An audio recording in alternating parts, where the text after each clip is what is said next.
ایک بزرگ تھے، کہیں سے ٹریول کرتے ہوئے جا رہے تھے، راستے میں انہوں نے ایک بہت بڑا جو ہے مٹی کا ڈھیر دیکھا، اور اس وقت اس قوم کے اندر جو ہے نا قحط تھا، لوگ بھوکے تھے، کھانے کو نہیں تھا۔ کاش یہ پورا ڈھیر جو ہے نا اناج کا ہوتا اور میرا ہوتا، تو میں یہ پورا اناج اللہ کے بندوں پر خیرات کر دیتا، سب کو بانٹ دیتا۔ نہ انہوں نے اناج بانٹا، نہ اناج خریدا۔ واٹ یو ڈڈ انٹینشن، اچھی نیت کر لی، ہوتا تو میں کرتا، ہے نہیں۔ سبحان اللہ، اللہ کی طرف سے حکم ہوتا ہے کہ میرے اس بندے کے نامہ اعمال میں یہ جتنا اناج خیرات کرنے کی اس نے نیت کی تھی اتنا ثواب لکھ دیا جائے۔ انما الاعمال بالنیات۔ کچھ روایتوں میں یہ پڑھا کہ اللہ پاک کی بارگاہ سے فرشتوں کو حکم ہوتا ہے کہ میرے اس بندے کے نامہ اعمال میں یہ نیکی لکھ دو۔ کہا یا اللہ ہم تو کرامن کاتبین ہیں، ہم تو ساتھ ہیں اس کے، اس نے یہ نیکی کی نہیں ہے۔ ارشاد ہوتا ہے کی نہیں ہے مگر اس کا ارادہ تھا، اس کی نیت تھی کہ میں نے کرنی ہے۔ تو سبحان اللہ، انسان اپنے ذہن میں اچھی اچھی نیتیں رکھے۔ ادھر تو نیتیں بھی بری ہوتی ہیں، پیسے آئیں گے تو صدقہ خیرات کروں گا، یہ نیت نہیں بنتی۔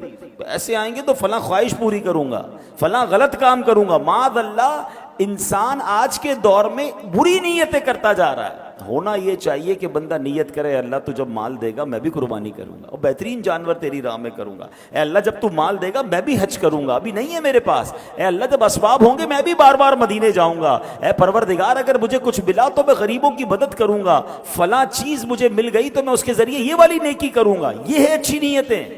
اور پھر اللہ دے دے تو وہ کرنا بھی چاہیے، یہ بھی الگ پرابلم ہے۔ بندہ وعدے رب سے کچھ اور کر رہا ہوتا ہے، کام اس کا ہو جائے تو اللہ کو ہی بھول جاتا ہے۔ اندھیرے شب کے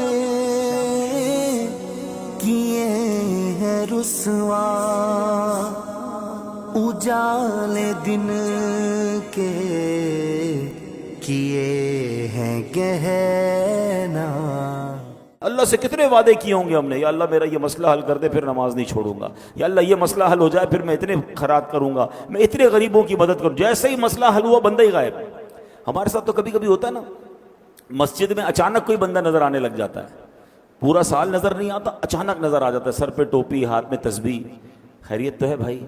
بس وہ ایک پرابلم آ گئی تھی، گھر میں مسئلہ آ گیا تھا، یا والدہ ہاسپٹل میں ہیں، یا فلاں کاروبار کا بڑا مسئلہ ہو گیا، بس اللہ سے مانگنے ہیں۔ بہت اچھی بات ہے۔ یہ ہاتھ باندھے یہ سر جھکائے، کھڑا اجاگر در حرم پر۔ تھوڑے دیر بعد بندہ غائب ہو جاتا ہے۔ بھائی کیا ہوا؟ کہ وہ مسئلہ حل ہو گیا۔ ارے بھائی جس رب نے مسئلہ حل کیا اسی چھوڑ کے چلے گئے۔ یعنی اللہ سے دوستی بھی کنڈیشنلی کرنی ہے۔ جب تک مسئلہ بھٹکا ہوا، جب تک مسجد کا راستہ یاد ہے، جیسے ہی مسئلہ حل ہوا بندہ ہی غائب۔ ایسا نہیں ہونا چاہیے۔ میں مشکل میں بھی اپنے رب کو یاد کروں، میں راحت میں بھی اپنے رب کو یاد کروں۔